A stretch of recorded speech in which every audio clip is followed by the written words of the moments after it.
Welcome to Waiting Tables Podcast, sponsored by Bruscato Law, where we share stories of people in our community who live to serve others.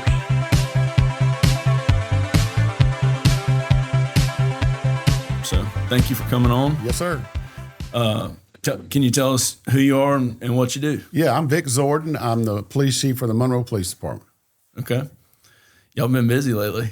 Yeah, we tend to stay busy. We try not to, but we do. And I got some good people working for me. They're out there hard right now trying to catch that most recent murder suspect. Wow. So yesterday or Monday morning, which I guess I don't know when this is going to air, but Monday morning, and I think we're going to try to get this out pretty quickly. But I was on my way to the office, and you had like 5 or 6 guys taking down somebody on 18th Street between Desert and Washington. I was like, I wonder what that's about. You know, like, Yeah. I don't know if you're aware of that or what. No, I'm not. But I mean, like the officer that made the arrest, I mean, he had his firearm drawn, and he was like, where'd you say it was? 18th and what? 18th and so like when you pass Washington before you get to Desert. We had a guy with a gun the other day. I don't know if it was there or not, but he was seen waving a gun around, and the officers observed him. So both of them got out with him and took him into custody. He wound up having a warrant out of OPSO or something like that. That might have been what it was, but nobody got. He actually pointed it at the officer, and then they use de-escalation techniques, which they're taught, but come to find out it's a BB gun, but it looks just like a regular gun. And pointed it at the officer. Wow. Yeah, I've had that happen to me with a cell phone before. He just turned around and did like that, like a gun. There's a thing called suicide by cop, but people do strange things in high stress situations. But in that instance, everything was fine. He was, and I like it all went down. Like I said, I was headed toward the overpass to come to the office, and so I probably stopped about a 1/10 of a mile, or maybe a little less than a 1/10 of a mile away, because I saw it all going down. Like whenever I was pulling up, I mean, he had his firearm drawn. I mean, your officer did, and he was like I could tell he was radioing, and then he was like giving commands to the suspect. And I think the suspect was driving a white Ford F-150. It was like a single cab, like a work truck. Yeah. And I mean, I sat there and watched that whole thing go down.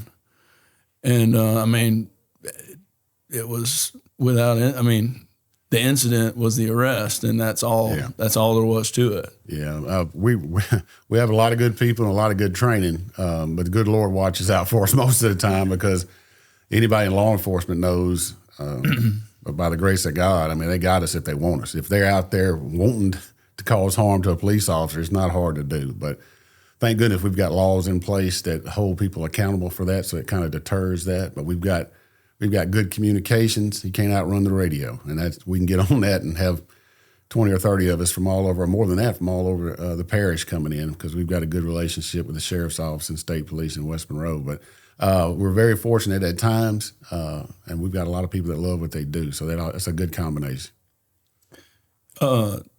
How did you get into this business? I was a cop. I played ball back then, NLU, and now it's ULM. And I graduated, and I started working for Johnny Robinson's Boys Home. And then back then there was a pipeline from the football team to law enforcement. There was a whole bunch of us that did it. And I started here in Monroe in 93. And then as part of that, I went on to a street team, and I noticed that the majority of the crimes that were happening were all related with drugs, whether it be selling, distribution, burglaries, murder, stabbings, whatever. So I said, you know what?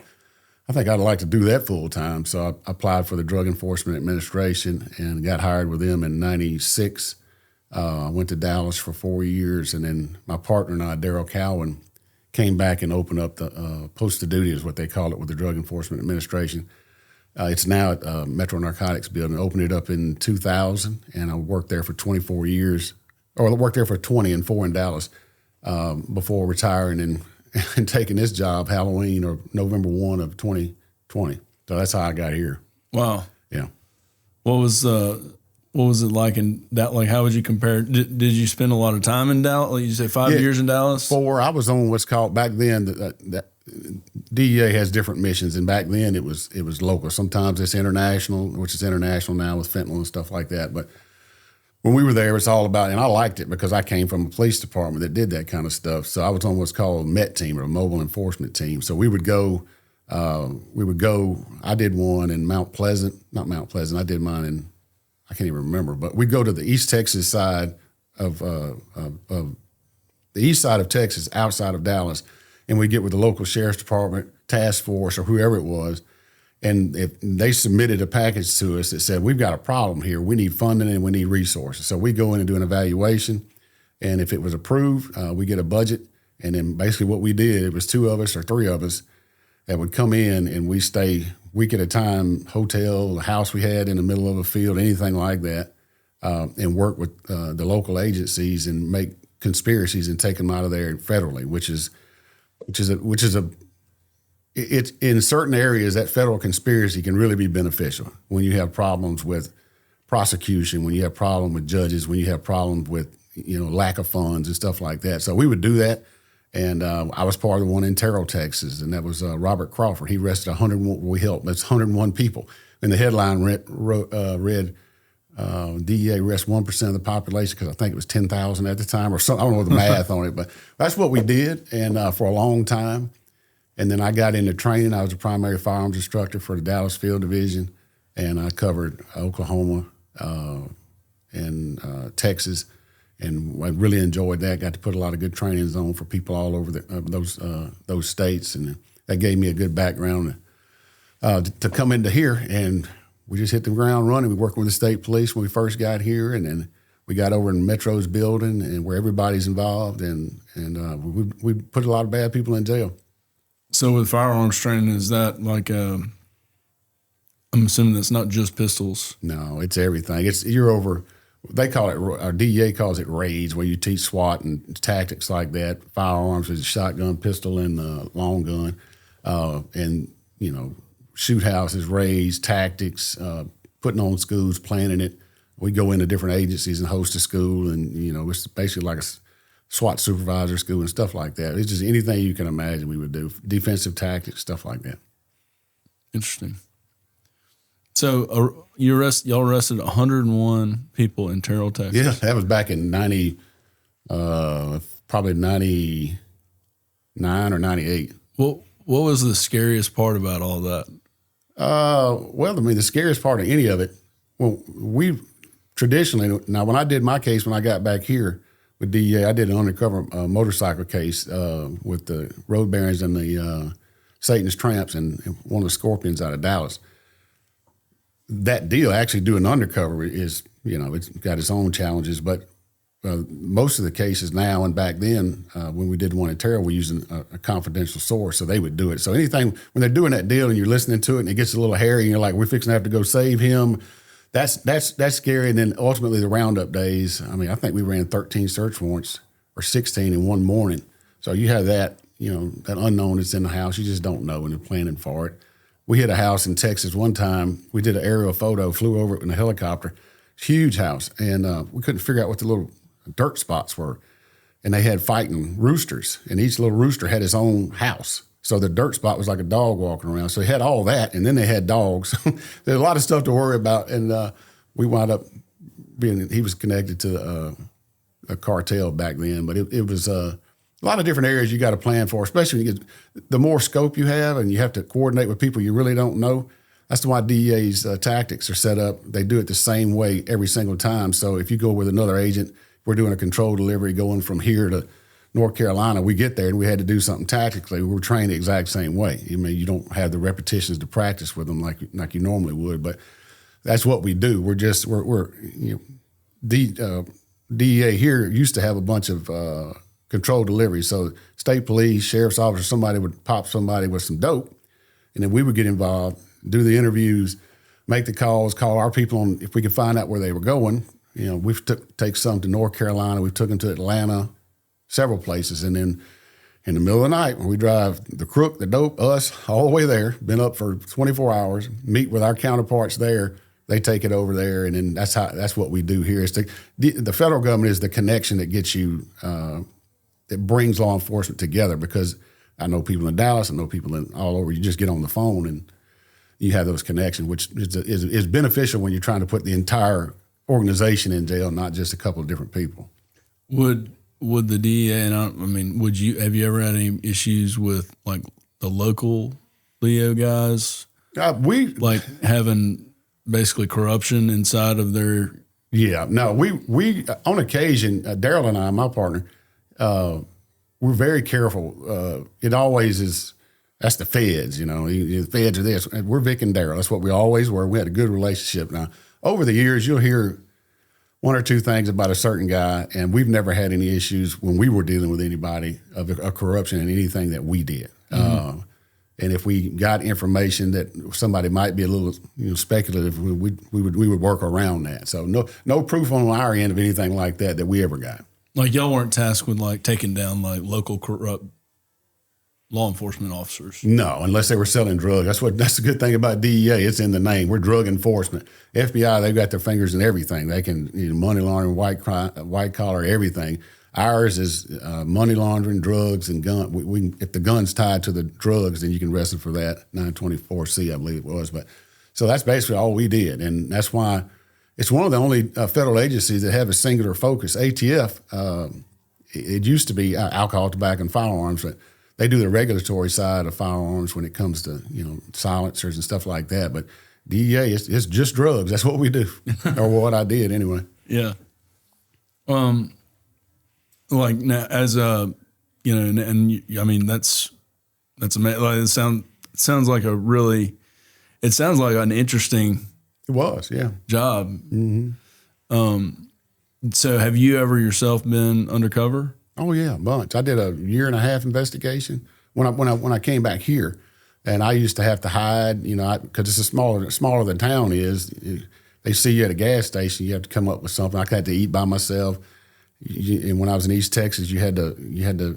We were staying in an old converted nursing home that was a hotel, and I would have to go, on a motorcycle. I'd go by myself over here. You just had to be careful, and if you did run into somebody you were, dealing with, you had to be ready with a story to convince them of why you were there and what you were doing, that kind of stuff. But I did that, and then finished it off when I got back here with that investigation, and. It's pretty much a lost art now. There's some people that still do it, but it's mostly confidential sources, and it's technology now. It's killed controlled deliveries because of GPSs and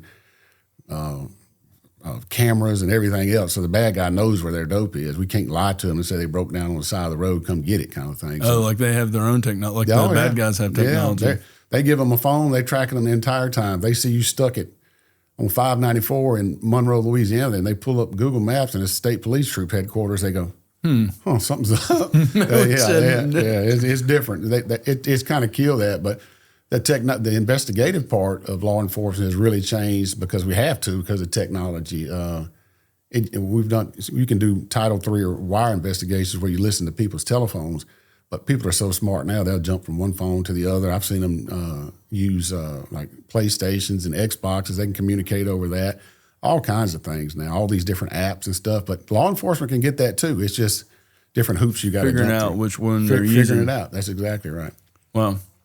Yeah, that's interesting. So I guess Xbox Live there might be some you can talk and if deals going down. Yeah, I mean, you say you get on your group chat or whatever, and you and whoever you can communicate right over that thing. And I don't know in my 30-something years of doing this that I've ever heard anybody do a wire on a. I'm sure they have on a PlayStation or an Xbox, but it can happen. That's amazing.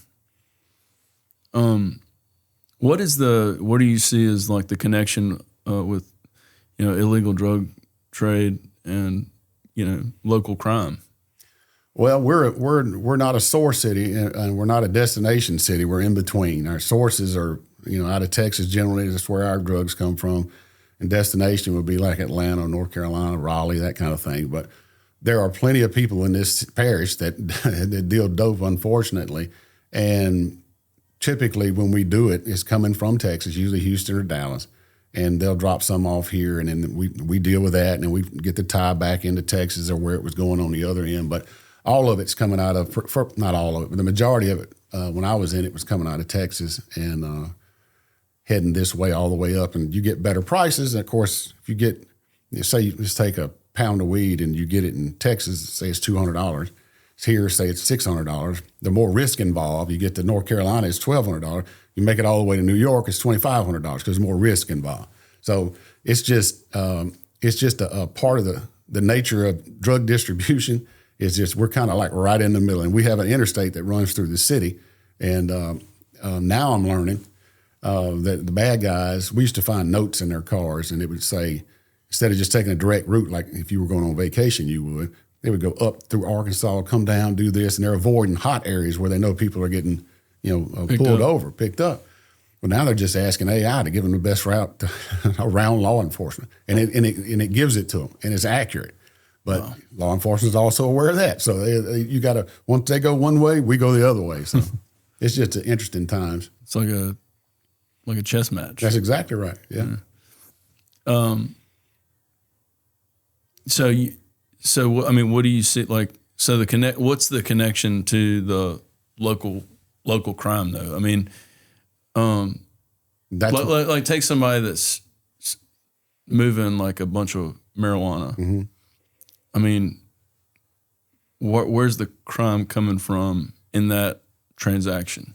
Oh, well, typically you'll have a main dealer here that'll get, the guy in our area typically is one guy that'll fool with one or two other guys. So they'll get in 100 pounds of weed. He's got one guy to get rid of that, and they break it down, and he's got multiple people under him. That person's got multiple people under him. So it's just like running a grocery store. You got the manager of the store, which is this guy is, and he's got his general manager, whoever that comes in, and he's got connections, and he's got connections, and they just break it down and sell it. So if a pound of weed costs $1,200, by the time it gets down to the gram, that pound, I mean, that could be $10,000 or $15,000, just depending on the quantity you sell it. But that's what we see is just our local dealers here that get, meth. Fentanyl was a problem for a while, and we're starting to really crack down on that. So it's starting to come back just a little bit. But that's what we see here. And then Metro Narcotics and Heat Team and SCAT Team with the Sheriff's Office, that's what they deal with on a daily basis is the results of that dope coming in here from out of state. Mm-hmm. It seems like they're in the nationally but I mean also statewide. I heard you mention fentanyl and meth but statewide it seems like marijuana is basically. I don't even know what. I don't really do any criminal defense work. Mm-hmm. But what happens if you get pulled over and you've got like marijuana and no prescription for marijuana? It depends on. An officer always has discretion, but 9 times out of 10, he'd probably go into jail depending on how much it is. If you have a prescription, you might have a prescription for it, but you don't have a prescription to drive while you're on it. That's still illegal. And that's what I think people miss out on is, you can have, yes, I got this, it makes it legal, but you can't be operating a vehicle doing it. It's still under the influence of something. But marijuana here in this part of the world, we still prosecute it. It's until it's ultimately legal, which it looks like it's heading that way. I don't know unless things go back the other way, which they do. It ebbs and flows. But right now, Ouachita Parish, we still take marijuana pretty seriously. Well, I know that I think there was a state law that was passed a few years ago that basically reduced the criminal penalty for possession of a certain amount. I don't know I can't quote you the statute. I don't really handle that kind of stuff. But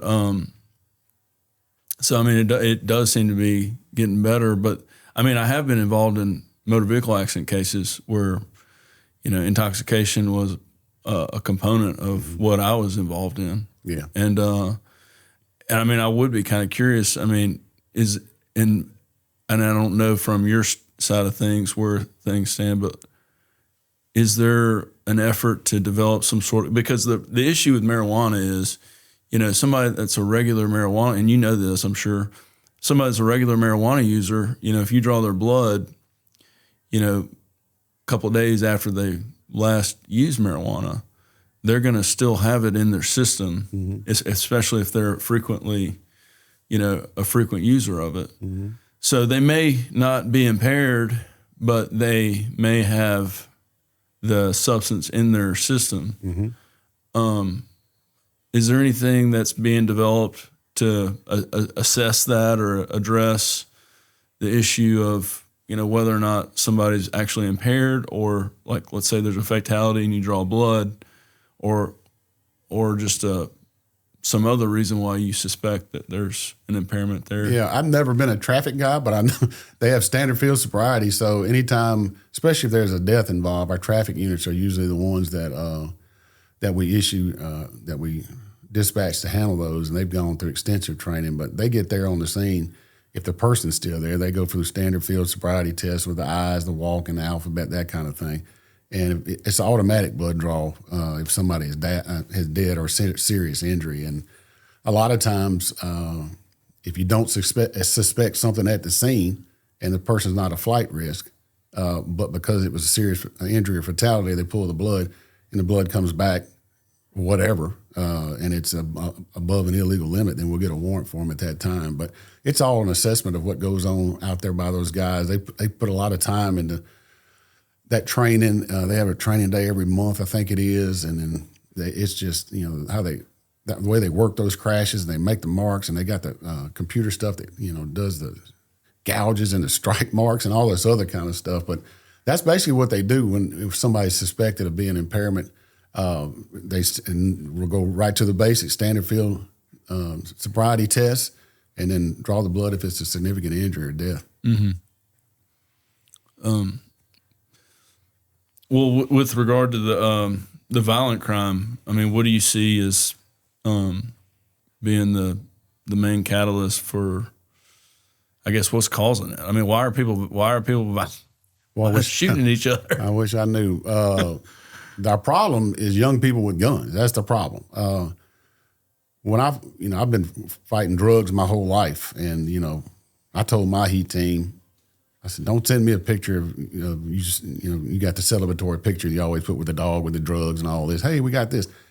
I said, I'd rather have a picture of an AR, pistol. I said, it's changed. Guns and drugs do go hand in hand, but when I was a cop here, if you saw somebody walking in a gas station and had a beer in their hand, they would try to hide it. We got video of people walking with AK pistols down their pants, just walking. It's a totally different thing. I don't know how it started or where it started, but everybody's got a gun. Everybody is defined by that gun. It's not your car, it's that gun. It's the one with the biggest magazine on it. It's the one with the extended magazine. It's permeated every city in the United States of America. I think Chicago this weekend had 30 people shot, 6 dead or something. I know it's a much bigger city, but it's a problem we face all the time. That's why I made it a priority with my people. Let's get these guns off the street. And I because of federal connections, I've got one or two now, ATF task force officers. So if I get somebody with a gun here that fits federal guidelines, whether they be a domestic problem or they had a previous felony and they're out, we bump them over to the Fed side and get them out of here. And we've done hundreds like that. And when I first took over, we had 22 murders. Then it was 16 and 18, then 8, which is single digit, and then 11, we had a triple homicide. So we would have been 2 years in a row single digit. And this year, I think we're holding at 4. People say that nationally crime is going down, but in this city, I know what we've done and what we tried to do or trying to do currently is get the guns off the street. And if you do have a gun and you shoot at a person, why would you ever not shoot at a person? That's the way I look at it. Mm-hmm. Once you cross that threshold, I'm not giving you another chance. Time and time again, you see people that are out for the same thing we got them again. And it's just ridiculous. And I'm fed up with it. Police department's fed up with it. And I think the citizens are now fed up with it. So you're talking about like a criminal defendant that's been arrested for gun charge, any kind of gun charge, basically getting a slap on the wrist and being released back into the public. Yeah, it happens all the time. Felon in possessions, firearms, and it's always something. I'm getting tired even talking about it. It's always a plea deal that did this, that came down to this, it does this, and the guy's out, then finger pointing over here, finger pointing over there. We didn't do right, they didn't do right. Man, forget that. Let's get them in jail. That's why, we've done some good prosecutions here, but the ones that fit that federal guideline, that's where I'm taking them, because they fear that, the criminals do, because they know, I mean, there's no, you're going to go see your buddies in jail while you're waiting, or you're going to bond out because you know this person. You're either held in Fed court or you're not held, and it's going to go down the process. That federal judge controls his own docket, and whatever he wants to do, that's how he does it. And it's not going to drag out 2 and 3 years, which we see all the time, while they're out there committing more crime.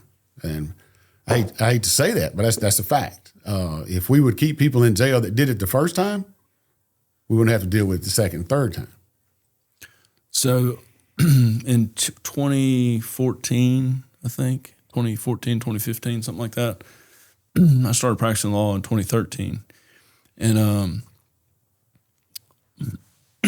a lawyer in West Monroe that did some criminal defense work. I think he did IDB, like Indigent Defender Board defense work. And also he had like a private personal injury practice. His name was Ken Trahan. Yeah, I know who you're talking about. And he, unfortunately, I thought it might have been 2015. He passed away suddenly from a sudden illness, but he had a fairly, he had a number of cases.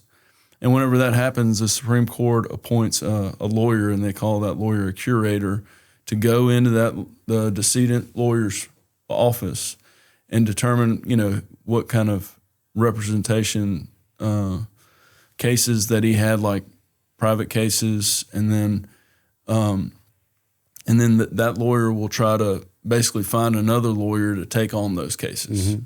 And at this particular time, I guess Mr. Trahan had 3 car accident cases that he was representing, people that were injured in car accidents, and he had 1 private criminal defense case.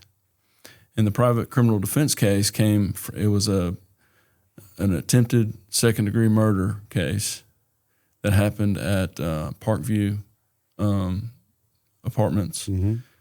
And the curator called me up, and I was like a brand new lawyer, and that's what they do. They look for, lawyers that are just starting out to try to basically offload these cases to.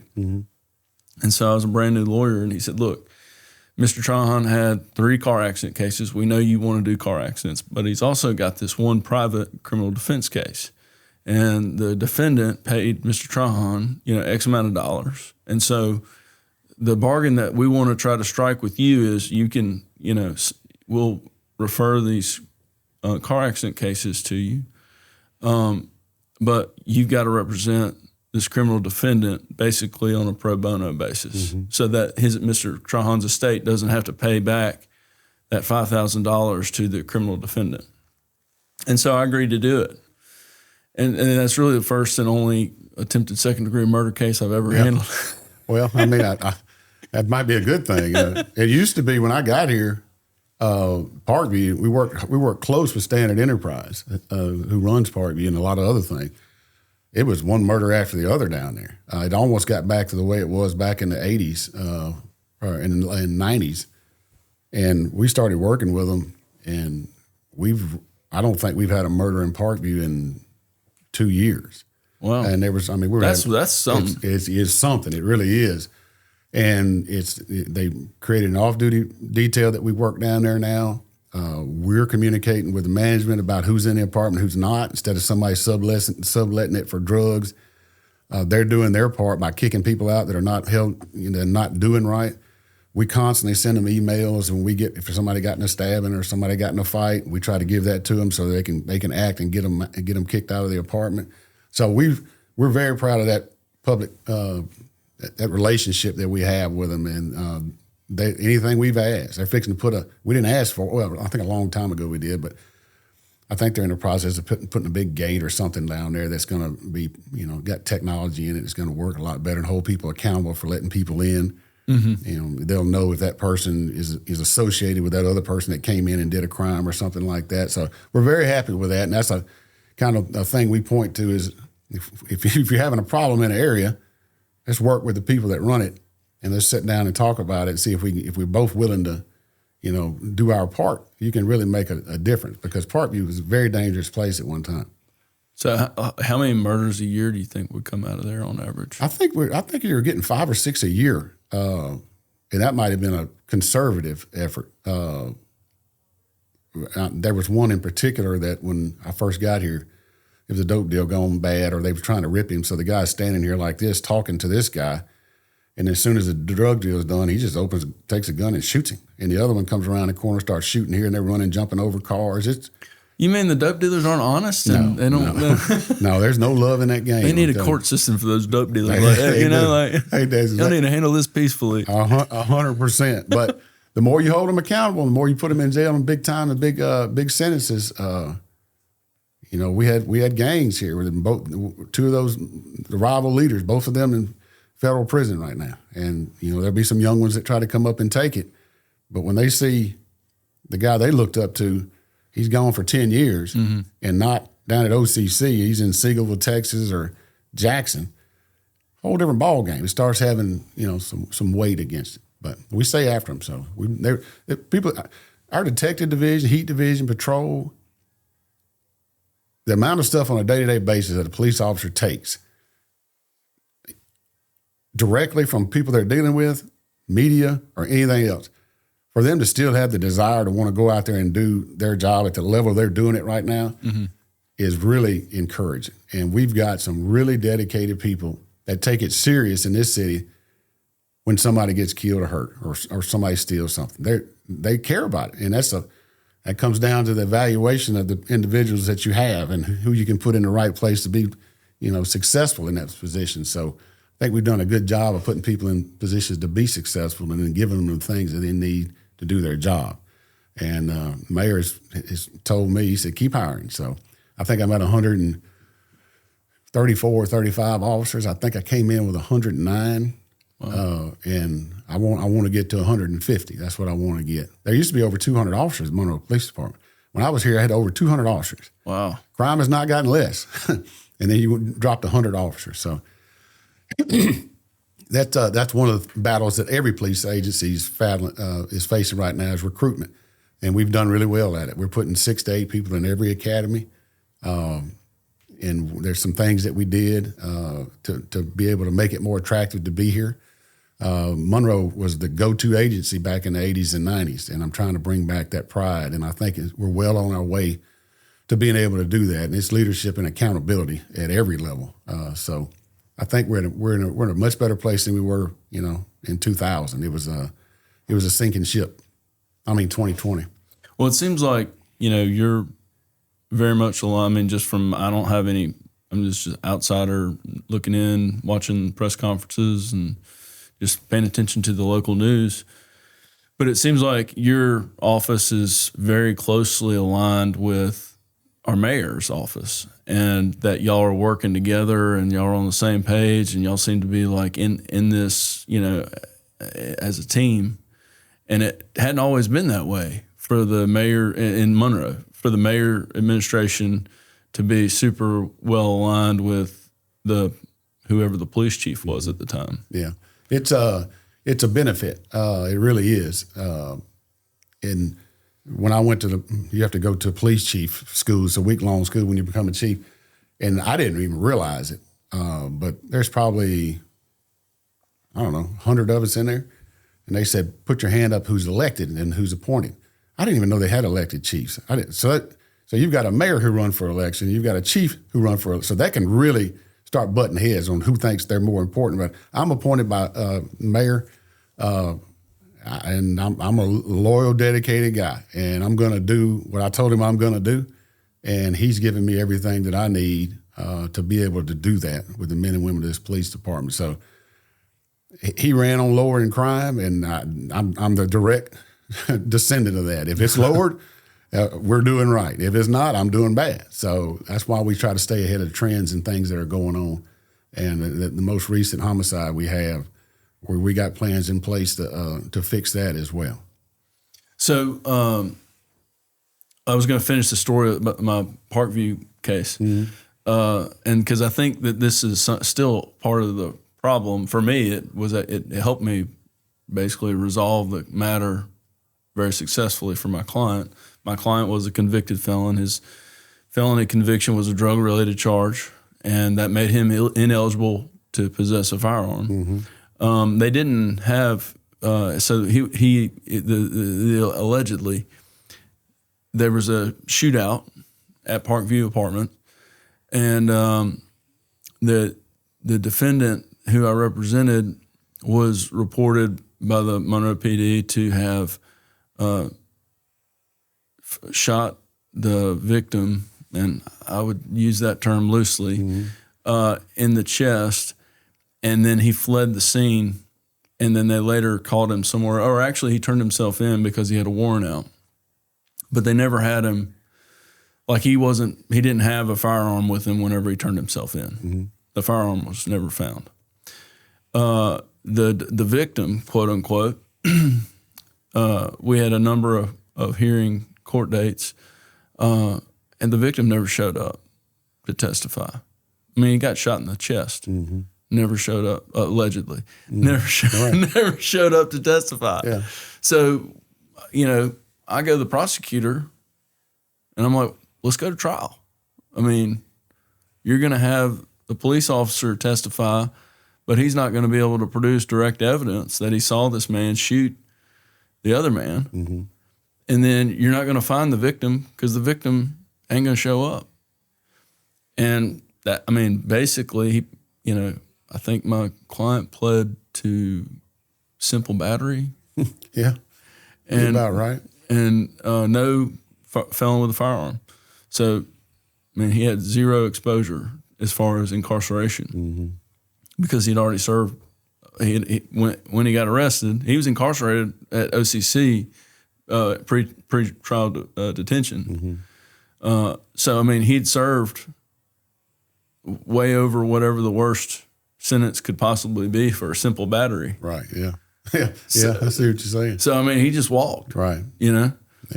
And I did my job. I mean, I'm not here to apologize for that, but I mean, the issue that the prosecutor had was they're never going to get the victim who allegedly got shot in the chest, luckily didn't get killed, to attend any kind of deal where he was going to have to testify, not voluntarily. Now, I guess they could have gone and hunted him down and forced him to testify.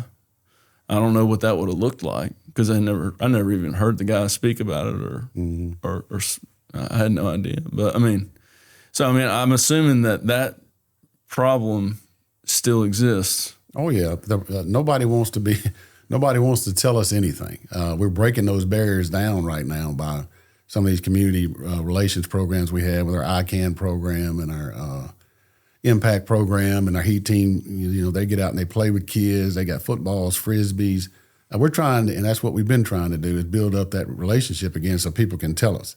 And we've been noticing over the last couple of years that we're getting more information from citizens. It might not be right there on the scene. It might be call somebody else who knows somebody that's starting to help us. But traditionally, nobody saw anything. Nobody did anything.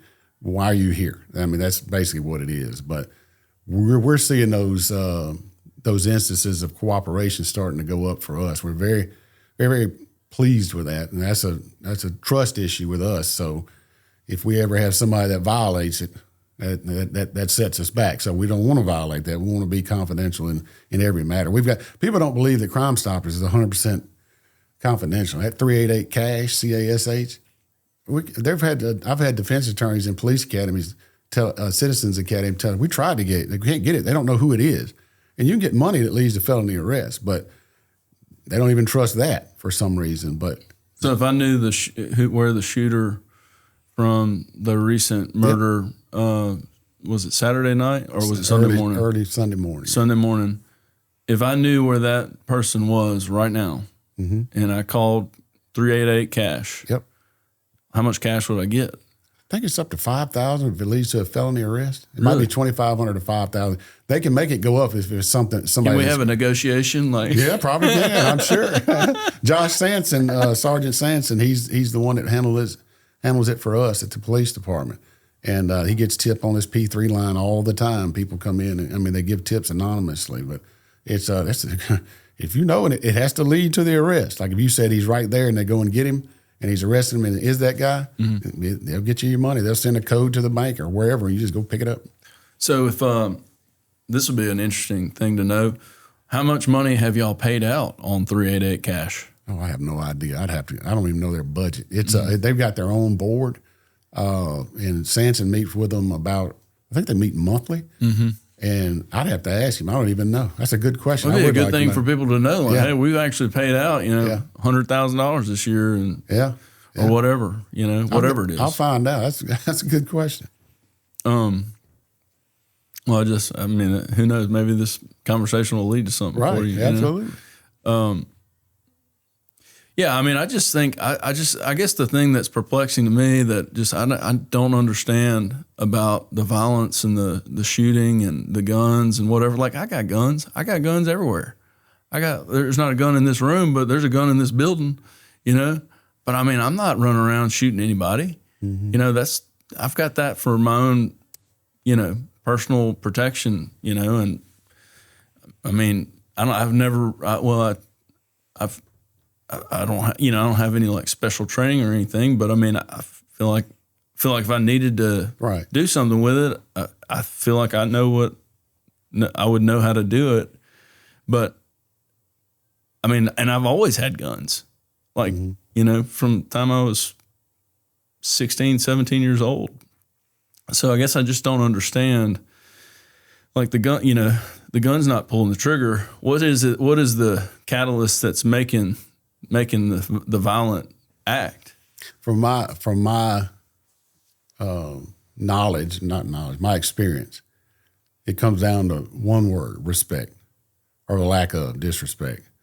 The majority of the crimes that happen with guns are one person feels like they've been disrespected by the other, whether it be a boundary of a street because they're affiliated with this gang, or this person's affiliated with that gang, or they talked about their girlfriend, or they took their girlfriend. It's all about respect or disrespect. If somebody's disrespected, that gives you the green light to shoot. I don't know why. I don't support it. But in my 5.5 years here at being the police chief at Monroe, 9 times out of 10, it's a respect thing. Now we've got domestics and things like that, but when it comes down to your gang related stuff or your different groups that from one side of town on the other side of town, it comes down to respect. They want it, and they find that respect in a firearm. And conflict resolution, that doesn't exist. We don't know how to resolve anything. Conflicts, we resort to violence, and that's a problem that needs to be fixed. I don't know that I can fix that. I don't know that one entity can fix that. I don't know that it can be fixed in a year because it didn't get that way in a year. But that's my experience. It comes down to being disrespected by one person to the other. Well, I mean, and I guess that makes sense from the standpoint of like, starting a physical conflict. But I mean, I was raised, I'm trying to think what my dad told me about fighting whenever I was like 10 or 12 years old or whatever, whenever I would have had to, think about getting into a fight. But it's like, if I had a dispute with somebody, I wouldn't think I needed to murder them. Mm-mm. No. That's what I told the mayor. We had that conversation. It used to be people would fight and just get it over with. Yeah. Now, if you fight and you lose, they're going to get a gun and they're coming back and shooting the other one. That's just that's the way it is. It's a sad state of affairs, but it's all about accountability, and that's where we're the first line of accountability. Mm-hmm. So we take it serious, but it's a problem that needs to be solved, and until it's solved, we got the police there to fix it. I mean, to hold them, curb it. That's all we can do, and. There might be success stories in our youth programs, and there are success stories where we get somebody that was going down the wrong path and we get them in the right path. But I can't let murder after murder after murder happen, hoping that we get one person. So we've got a two-pronged attack. We've got we've got to do everything we can to get the guns off the street while we're trying to mentor people into getting out of that lifestyle. Yeah. Well, I saw, like, I've seen a bunch of the videos from, I don't know if it was all from Sunday morning or Saturday evening or whatever, but there was the video of the shooting, and I'd seen that posted on social media. Mm-hmm. But then there was also a video that was posted, and it was like a bunch of women having a fist fight.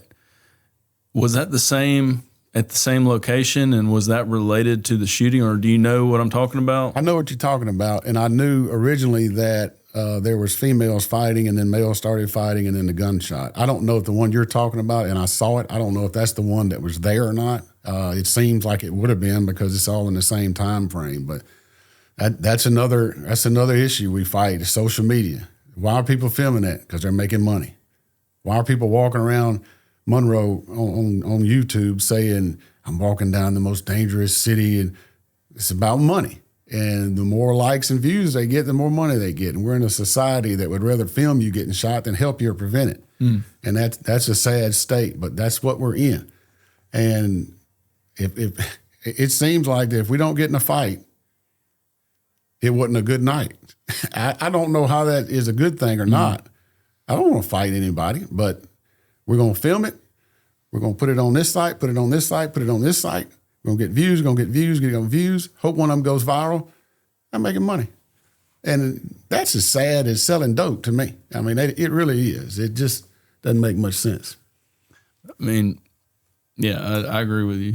I mean, might be worse than, selling dope. Yeah, really. I mean, it's fostering that lifestyle. It's fostering, it encourages more people to fight. And ultimately, when people are fighting, there's going to be guns there. We have a concealed carry state now. Mm-hmm. You don't even have to have a license. You don't have any basic training at all. So before, if you thought they had a gun, I go ahead and police, we operate off of 1+1. There's always 2 guns on you. If I don't see one, you've got one somewhere. If I see one, there's another one.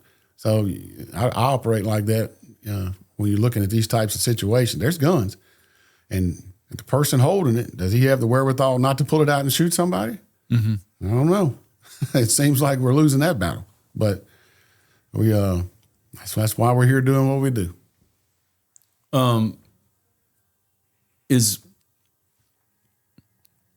I feel like I want to follow up with you on something. I'm trying to think. What am I missing?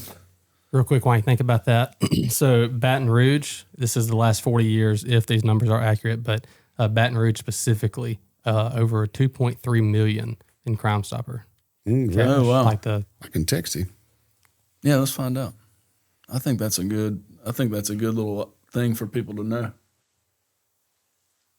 That's another thing that's happening is there, and we've set up a meeting with a lady that is selling. There's got to be something, I know there is, because police departments are using it for your basic boilerplate reports that are just plug and play, that you hit one button and it's already done. That'd be a huge time saver, but you're more complex. We don't want to put people's private information. It'd have to be very secure. Well, I think that if you're, paying for like a dedicated service, mm-hmm. I think that if you're paying for a dedicated service, it's not like you're just throwing out sensitive information onto the web. Yeah, we got that new drone now, which that thing, it's pretty cool. You can do a lot of stuff with it, but all that is evidence once you send it out, and it's stored to a cloud, but it's through Motorola, so it's encrypted and secure and stuff like that. But that thing's pretty cool. It's got night vision on it. You can talk on it. It's got a light on it. It's got siren on it. We're trying to figure out more and more ways to use it. Well, I saw the sheriff's recent kind of press about that real-time crime center. The real-time crime center, and then he covered that drone that he's got. I don't know. Same one. Is it same one? Yeah. And then I guess he can drop a Narcan dose. You can drop. It's got a hook on there. You can drop a defibrillator if somebody's having a heart attack. You can drop Narcan. And one of the things that I liked about it the best, you can drop an auto-inflating life vest, because those kids. Exactly. If you know about it quick enough, I could probably head it to that river. And I mean, if it's live time, I mean, tragedy is tragedy. but I could probably had it from where it's located to that river in 2 minutes, something like that. Wow. And you get out over the top and it auto inflates when it hits the water. That in itself was a thing that I thought would be one of our most beneficial uses for it. Absolutely, especially if you know, like if you gotten a call Yep. and known where those kids were. Absolutely, yeah. I mean, Were y'all involved in finding those kids? Yeah, our guys found them. Man. Yeah, that dive team, Chris Turner runs it. It's they love what they do. I wouldn't want to do that for nothing, but they're very good at it. They've recovered people all over the state. They responded out to East Carroll. They responded more. They go and do. We've got the dive boat. I got them a pontoon boat, which they use for like your bigger. They train on it, but they also use it for like Reaper Fest and stuff like that goes on the river, and all these sonars and stuff like that they can see down there. But that river, and that one was surprising to me. Usually when people drown, they drown at that curve down by Lazar. This was not, I think it was just a little bit north of I-20, which is, it shocked me when I saw them, but they recovered them. It didn't take them long to recover them either. Man, that's a tragic deal. It is. And the family you obviously want your loved one found. So that there's a lot of closure for them. And if not, you have to wait a week or so, but thank goodness they found them. I've swam in the river without a life jacket before, and a handful of times. Usually, like I'm near a boat that I could go, get on or swim towards or whatever. But I'm gonna tell you, man, if you get into that current, I mean, it can be treacherous depending on where you're at and how strong the current is. And I tell you, I visited a place on the Mississippi River one time called Ashbrook Island. It's a hunting camp. And I was actually there for a men's retreat. I wasn't there to hunt. And we walked up to the edge of the river, on the Mississippi. And I'm going to tell you something. That's a different animal there. Dude, I mean, the current was so violent. I mean, it was unbelievable to me how strong that current was. And it looked like if you jumped in it, you were going to be like gone. Like, I don't know that you could jump in that particular spot and survive it without some sort of flotation device. Vic doesn't play with water. I don't like it. I don't like it. I fish, but especially that Mississippi River, man. There's whirlpools out there. Pull an aluminum boat down. So you said you did a year and a half on that undercover deal. Did you ever have any other big undercover?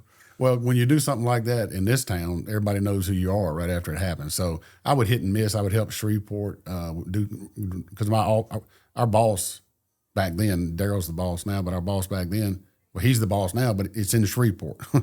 And so we would go over there if they had it's usually meth is what I did, but if they needed somebody to do it. And it's much better evidence. Instead of having a confidential source that might have a sordid background, you got an agent there that, it just makes it easier for the prosecution. 9 times out of 10, they're gonna plead guilty because you got an agent that's gonna testify about it.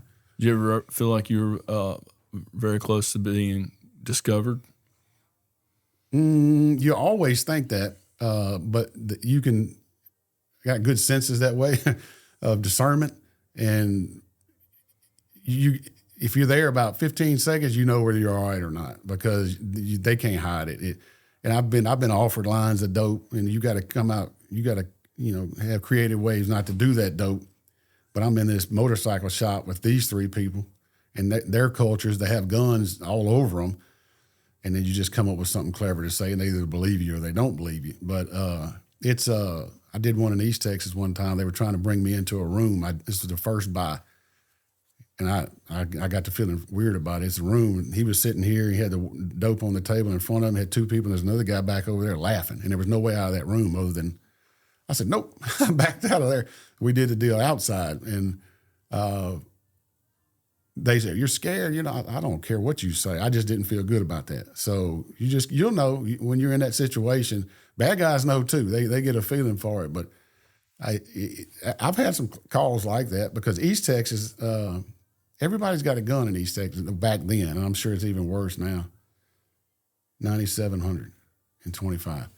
So it was something I had to get used to over there, and that was in that area. That wasn't a time when everybody had a gun, but over there in East Texas they did. East Texas is a different animal. It's it's a little rough. Yeah. That's interesting. And I can't, it sounds exciting because you see the, all the movies and stuff. Yeah. And like what was the one with, was it Al Pacino and, Johnny Depp? I just saw that. Not Heat. I know which one you're talking Is it about. Donnie Darko? Donnie Brasco? Donnie Brasco. Yeah. That was that was the FBI guy, but that was back in the day when everybody wanted to do the mafia type stuff. And that was the FBI's big deal back then, but mafia is not so popular now. They, I guess they're more on social media than anywhere else, I guess. Yeah. They after Godfather 3, everybody went legit. Yeah, that's right. That's exactly right. But, well, man, thank you so much for coming on. I hope that, people that see this learn something that's useful for the work that you're doing that I think is incredibly important, and I'm especially appreciative. There was one other topic that I wanted to talk to you about. All right. Golf carts in River Oaks. Yep. It's a problem. What's your thoughts on? It's accountability. And who are we holding accountable for that? The kids didn't buy them. Yeah. But they're on them. I get calls about that all the time. And it's just going to be a matter of time. Somebody's going to get hurt. I told my guys to start towing them. Somebody's going to have to pay to get it out of tow. That'll get somebody's attention. The problem is it's chasing your tail. Somebody calls me about a golf cart. We go out there, and it's a 8, 9, 10, 11-year-old kid on there. Where do you live? Oh, down there. Nobody's there. Or we didn't know he got on it. Or it's always one story after the other. Mm-hmm. I can write the parent. We can come up with a charge for the parent for not supervising their kid. But then that seems to get a little flustery, and some people get mad about that. The only thing I can figure out is start towing them like you do a car. And you're going to have to pay $250, $300 to get it out. And then maybe that's the way we get their attention. But I got my traffic units and our lace detail. That's one of the things we do, especially in the summertime, is these golf carts and these now these electric scooters, these electric bikes and stuff. You know what I'm talking about? Oh, yeah. They're everywhere. They're like motorcycles. They're literally motorcycles. Yeah. Go 35, 40 miles an hour. No helmet, riding down the street. But so we're looking at having to come up with something for that. And what I've learned about that, there's different classes of those things. If it's this class, you don't have to have a helmet. If it's this class, but you can't look at it and tell. You have to, Inspect it. You have to inspect it. So that's those golf carts and those scooters. Those are one of our. That's the biggest. That and speeding is the biggest complaint that I get up there, and we don't want any of those kids getting hurt. But I mean, if I got a golf cart, I'm gonna know where my kid. I know where it is. And if not, if I found him on it, he wouldn't be on it again. I mean, that's just the way it is. Yeah. People are busy. They get on their phones even though they're not supposed to. And you got a kid rolling down there that is 9. He ain't paying attention to anything. Yeah. Somebody's going to get hurt doing that. Well, and I may be a little biased in the wrong direction on this deal, but because I have a golf cart and one of your guys pulled over my kid the other day. Oh no, who was it? He does traffic. Lambert. No, his family has Barnett. that RM place. Oh, Raj Abbas. Yeah, Yeah. and I know him a little bit. I know a lot of your guys a little bit just because coming into contact with them in car accidents and stuff, and deposition cases, whatever. I feel like I got a good relationship with most of your guys that I know, including him. And so he pulls over my stepson, and he calls my wife, and she goes and talks to him, and he says, "I'm not gonna write you up, but next time I am." And we have a golf cart. It's a 6-seater. And it goes top speed 18 miles an hour, and that's if it doesn't have anybody but a driver on there. Right. Okay. You start adding people, it goes slower. and whenever we got it, I told both my stepsons, I said, "Look, you're responsible. Okay. Nobody else should be driving this except you. Okay. And if somebody's on that cart and they do something stupid and hurt themselves, you're responsible. And that's on you. And if you do something that gets somebody hurt, that's on you."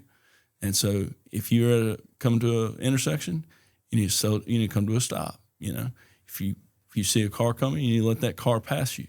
Okay.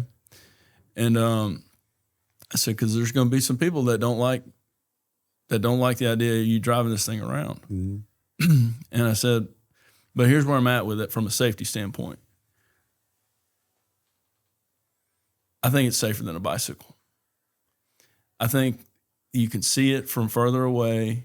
You're aware of them whenever you see them. You might get aggravated if you get behind one on Cuba, and it's going 18 miles an hour, and you want to be going 30 miles an hour. But it's not a bicycle. You're going to pass that bicycle. Mm-hmm. You're not going to be able to pass that golf cart going as fast. And then those scooters, those that they stand up on. I remember a couple of years ago, I saw like a little girl. She could have been older than 8 or 9 years old, driving one of those scooters. And I mean, she just scared the living daylights out of me because I did not see her until right when she got right up on me. And it was at nighttime, or it was at dusk at least. Mm-hmm. And I just feel like, I think you're right. There's going to be somebody that gets hurt on one or whatever. I'm not suggesting that we shouldn't ignore that. I just think the number of incidents that are going to happen are way less because of the visibility of them. And I think the bicycles and scooters injury magnitude is way more than what they would be on the golf carts. And but I disagree with the four-wheeler. I don't like seeing those four-wheelers at all because those four-wheelers can rip 60 miles an hour. I mean, I don't. And then they've got a seating for one, maybe two, but then you got 3 or 4 on them, and they ain't got seating for that. Right. Yeah. You know, and so to me, that's a way different animal than the four-wheelers. But I mean, I just feel like the golf carts, depending on, you know, the level of instruction that the child has had on it, is ultimately a safer product. And so here's my idea. Okay. Mm-hmm. What if we had you've a designated area where the golf carts can be used. So like let's say in North Monroe from Pargu to not on Deborah Drive, but to Deborah Drive. Mm-hmm. Or maybe, I don't know, maybe figure out which locations make the most sense, and then have some sort of a class that the parents and the kids go to where they receive some safety instruction on the golf carts, and they get some sort of a certificate that and some sort of instruction along the way about safety and the rules of the road and everything. That way that there's some confidence that we're not going to have these 9-year-olds driving golf carts with 5 other 9-year-olds hanging off the side of it. Mm-hmm. I don't know. That's my idea. That's from a lawyer perspective. If I train them, I'm held reliable when somebody does get hurt. So I'm not doing that. But if that area, I mean, I understand that makes a lot of sense. You probably have to get something approved through city council to be able to do something like that, if I had to imagine. But I like that idea because they want to ride them. I understand that. They're fun. But if we get that done, then I'm fixing to get a phone call. All right, we want it done over here. We want it done over here because what you do for one, you got to do for everybody. But I never thought about the bicycle being more dangerous than that, because you're right, because they're going to pass that bicycle. Oh, there's fatality. There's way more fatalities with bicycles than there are with golf carts. I never thought about that. It makes sense. I did a little not serious research, but I did a little research. There's like 100,000 or more bicycle fatalities a year, and there's like 10,000 or less golf cart fatalities a year nationally. When I get the next phone call, I'm using that. I'm gonna tell them who I got it from. Well, I'm not here to I agree be the insurance company for everybody driving a golf cart. I just think it's a safer deal. Yeah. And overall, I'd rather pay the $250 tow charge. I'm not saying whatever. I'm not asking you for a favor. Like if that's what your policy is going to be, go do it. But I'd rather pay the $250 tow charge than go buy a bicycle for my 13-year-old Yeah. because I think bicycles are way more dangerous. Yeah. How many did you say? You thought there was? Fatalities, In the U.S. like 150 Average on about bicycle. per year in the U.S. Per year. Average about 1,400 over the last 10 years per year in the U.S. For what? Bicycle deaths. Oh, no, that can't be right. Telling you, 2024 was the lowest one, 1,103. 2023 was 1,166. It shot up. In 2022, 1,392, and then 2021. Maybe I missed. So what was the? Because I had looked at something the other day. What was the for golf carts? Maybe it's even less for golf carts then. Oh no! This is what the statistic was. I'm sorry, it wasn't fatalities. It was bicycle related emergency room visits and golf cart related emergency room visits, not fatalities. Okay. So that's my mistake. More people hurt on bicycles than on golf carts coming to the emergency room. Yes. It's like 10,000 golf cart or 14,000 golf cart ER visits per year nationally. This is, I don't know, this is from some article from CDC. And approximately 450,000 bicycle related emergency room visits. So 450,000 bicycle related emergency room visits versus 14,000 golf cart related emergency room visits. Yeah. And I'm not saying kids aren't going to get hurt. I mean, like they're going to get hurt doing everything. Yeah. You know, I mean, you take them hunting, somebody's going to get shot.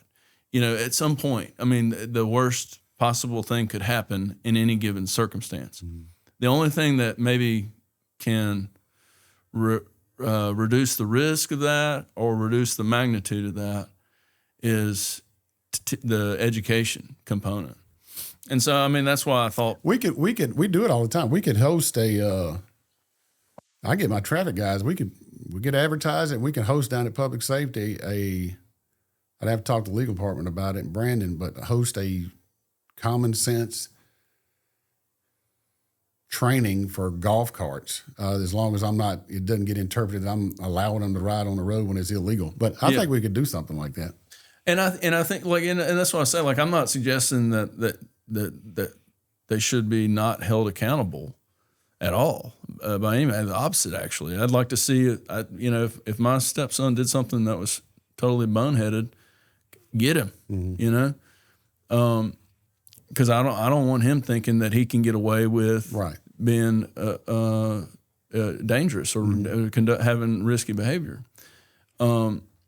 But I just know that there's so many people that have those golf carts, and it's convenient for them to get around and stuff, especially in the neighborhood.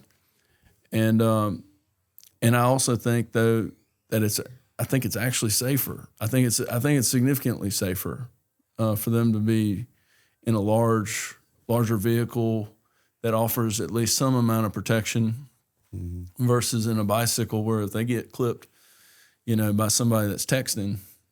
Right. I mean, that could be, it's likely going to be an ER visit and maybe worse, depending on how it all goes down. Right. And I mean, like, bad things are going to happen. People are going to get injured. Old ladies are going to get ticked off for driving behind somebody driving 18 miles an hour. I get it. I get that part too. Right. But I don't know. It's something that's come up in my household. Raj is a good guy, by the way. He's a hard worker too. Oh man, I like him. He's so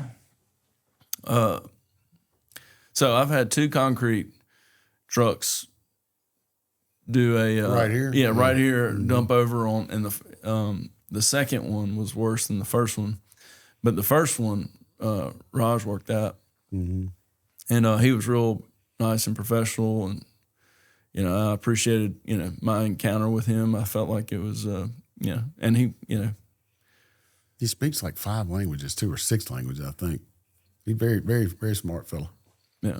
And I think he has a brother that works in a business that his brother helped me out with some video. He looks exactly like Raj with a beard, if that's the one you're talking about. I thought they were twins. But well, anyway, I'm glad I got to get the. Absolutely. I appreciate the opportunity. Yeah, man, I appreciate everything. You know, I told Mayor Ellis this whenever he was on. Man, every encounter that I've had with Monroe PD since you've been there, not that I had any that were bad before, but every encounter I've had has been absolutely professional, above board. Made me feel like the person I was dealing with was a professional person and not somebody that, you know, I couldn't trust or didn't feel comfortable being around. I mean, it just, everything that I've observed has been just amazing. I've had some, I've got some friends that work for you, Reddick and his son. Got to know them a little bit. Played golf with, I don't know what his title is. Is he a sergeant? I don't know. Captain. Sean. Yeah. Sean Reddick. Yeah. Got to play golf with him one day. And his son did a private security detail for St. Frederick football games last season. I got to know him a little bit. And like I said, I give you a lot of credit for how I've observed all your officers really do a very professional job. And like you said, it's a thankless job at times. And so I appreciate it. I see it. I appreciate it. And I just want you to know that I thank you for all the hard work that your guys are doing for. Absolutely. They make me proud on a daily basis, and it takes a village. It's just not me, but we appreciate it. Really do. Yes, sir. Well, thanks again. Yes, sir.